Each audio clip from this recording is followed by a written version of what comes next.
Hi, my name is Christopher, and I'm an alcoholic. I'm grateful to be sober today, and I'm very glad to be able to share my story with Grapevine.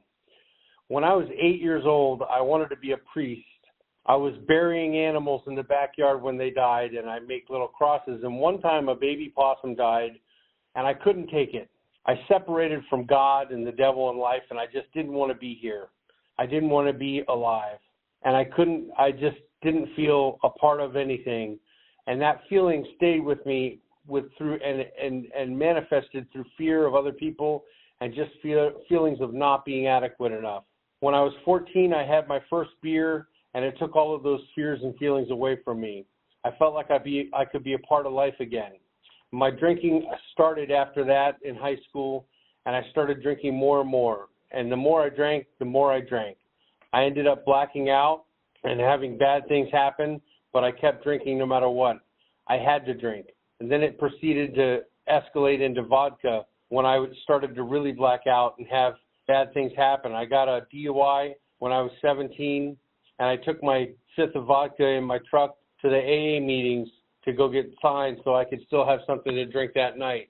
I was in the forced court order to go to the AA meetings, and one time they were having somebody had a birthday, and he celebrated 5 years with a bunch of balloons, and everybody was all happy, and I was so angry and miserable and upset about everything and cynical.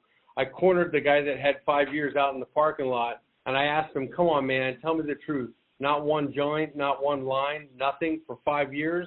And he just looked at me with compassion in his eyes, and he said, Chris, it really helps if you don't drink between meetings.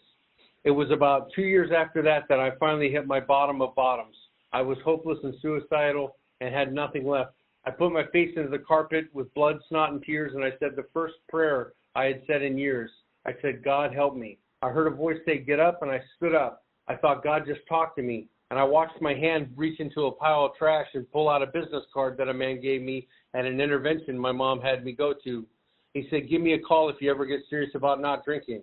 So I ran to the phone and I called my mom to tell her that God spoke to me, and this time it was going to work. I was going to get sober. And Al-Anon already got to my mom, and she said, I'm not your mother anymore. Call me when you got 30 days, and hung up the phone. So I was left there with nothing left but this man's business card and my shaky hands. And I called him and I said, hi, I'm Chris. You said to give me a call whenever you get serious about not drinking. And he said he didn't say anything about the big book or the steps or the program. He just said, do you have any booze in the house? I said, yes. He goes, go get rid of it and call me back. Click, and he hung up. So I went and I put the little bit of the fifth that I had saved to keep from flopping around and having DTs. I poured that out in the sink, and I called him back. He said, do you have any drugs in the house? I said, yes. He goes, get rid of them and call me back. So I went and I got rid of my drugs. I threw them away, and I called him back. And he proceeded to help me stay sober through that first night, advising me to get sugar and put it into my body. And he planned on meeting me at a Bob's Big Boy the next morning.